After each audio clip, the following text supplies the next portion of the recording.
நம்ம சூர்யா மற்றும் கார்த்திக் சுப்ராஜ் கூட்டணியில தற்போது மிகுந்த ஒரு எதிர்பார்ப்புல உருவாயிருக்க படம் தான் ரெட்ரோ. இந்த ஒரு படத்தின் மீதான எதிர்பார்ப்பு ஃபேன்ஸ் மத்தியில ரொம்பவே அதிகமா இருக்கு அப்படின்னு சொல்லலாம். இந்த படம் சூர்யா அவருடைய 44வது படமா அமைஞ்சிருக்கு. சூர்யா மற்றும் கார்த்திக் சுப்ராஜ் இணைஞ்சிருக்காங்க அப்படின்னு போது நல்ல ஒரு எதிர்பார்ப்பு இருந்துச்சு. இந்த நிலையில பூஜா ஹெட்டும் இந்த படத்துல சூர்யா அவருக்கு பேர் பண்ணி நடிச்சிருக்காங்க. ஏற்கனவே இந்த படத்துக்கான சாங்ஸ் எல்லாமே வெளிவந்து செம ட்ரெண்டிங்ல போயிட்டு இருக்கு அப்படின்னு சொல்லலாம். இந்த படத்தை சூர்யா அவருடைய சொந்த தயாரிப்பு நிறுவனமான 2T என்டர்டைன்மெண்ட் நிறுவனம் மற்றும் படத்துடைய இயக்குனரான கார்த்திக் சுப்ராஜ் அவருடைய ஸ்டோன் பெஞ்ச் நிறுவனம் இரண்டு பேருமே இணைஞ்சு இந்த ஒரு படத்துக்கு ப்ரொடியூஸ் பண்ணியிருக்காங்க. இந்த படத்துக்கு சந்தோஷ் நாராயணன் மியூசிக் கம்போஸ் பண்ணியிருக்காரு. அவருடைய மியூசிக்ல பார்த்தோம் அப்படின்னா படத்துக்கான டீசரும் சரி, ட்ரெய்லரும் சரி, படத்துக்கான சாங்ஸ் 2 வெளியாகி இருந்துச்சு. அதுல எல்லாத்துக்குமே நல்ல ஒரு வரவேற்பும் ஆதரவும் ரசிகர் மத்தியில தொடர்ச்சியா இருந்துகிட்டே இருக்கு அப்படின்னு சொல்லலாம். இந்த படம் மே 1ஆம் தேதி ரிலீஸ் ஆக போகுது அப்படின்றத ஏற்கனவே படக்குழு அதிகாரப்பூர்வமா அனௌன்ஸ்மெண்ட் பண்ணியிருக்காங்க.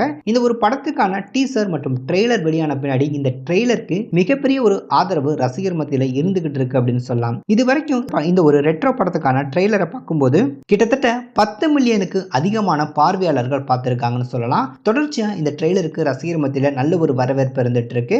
ட்ரெய்லரை பார்க்கும்போது சூர்யா அவருடைய நடிப்பு அப்படின்றத அடுத்த கட்டத்துக்கு இன்னும் இம்ப்ரூவ்மெண்ட் பண்ணியிருக்கு அப்படின்னு சொல்லலாம். அந்த அளவுக்கு ரொம்பவே ஒரு கச்சிதமான ஒரு ட்ரெய்லரை கட் பண்ணியிருந்தாங்க. ஆனா ட்ரெய்லருக்கான அந்த கதைக்களம் என்ன அப்படின்றது மிகப்பெரிய ஒரு சஸ்பென்ஸாவே ட்ரெய்லரை கட் பண்ணியிருந்தாங்க. அதே வேளையில இந்த ஒரு ரெட்ரோ படத்துக்கான சென்சார் போர்ட் சம்பந்தப்பட்ட சில தகவல் நமக்கு கிடைச்சிருக்கு. அதன்படி இந்த ஒரு ரெட்ரோ படத்துக்கான சென்சார் போர்ட் அப்படின்னு பார்க்கும்போது படத்துக்கு UA சர்டிபிகேட் கிடைச்சிருக்கு. அது மட்டும் இல்லாம இந்த ஒரு ரெட்ரோ படத்துக்கான ரன்னிங் டைம் அப்படின்னு பார்க்கும்போது 2 மணி நேரம் 48 நிமிடங்கள் ஓடக்கூடியது இந்த ஒரு ரெட்ரோ படம் அப்படின்ற தகவல் நமக்கு கிடைச்சிருக்கு. 3 மணி நேரம் அப்படின்னு சொல்லலாம். 2 மணி நேரம் 48 நிமிஷங்கள் ஓடக்கூடிய படம். படத்துக்கான அந்த கதைக்களத்துக்கு ஏற்ற மாதிரி விஷுவல்ஸும் கதைக்களமும் அமைஞ்சு போச்சு அப்படின்னா இந்த ரன்னிங் டைம் அப்படின்றதெல்லாம் ஒரு பெரிய ஒரு மேட்டராகவே இருக்காது. இந்த படம் பார்த்தோம் அப்படின்னா கண்டிப்பா சூர்யாவுக்கு மிகப்பெரிய ஒரு கம்பேக்கா இருக்கும் அப்படின்ற மாதிரி தான் எதிர்பார்க்கப்படுது. படம் பார்த்தோம் அப்படின்னா மே 1ஆம் தேதி ரிலீஸ் ஆக காத்துட்டு இருக்கு. இன்னும் குறுகிய தினங்கள் இருக்க நிலையில இந்த படத்துக்கான அடுத்த ஒரு சிங்கிளும் ஆன் த வே ரிலீஸ் ஆகும் அப்படின்ற மாதிரி கூறப்படுது. அது வரைக்கும் வெயிட் பண்ணி பார்க்கலாம்.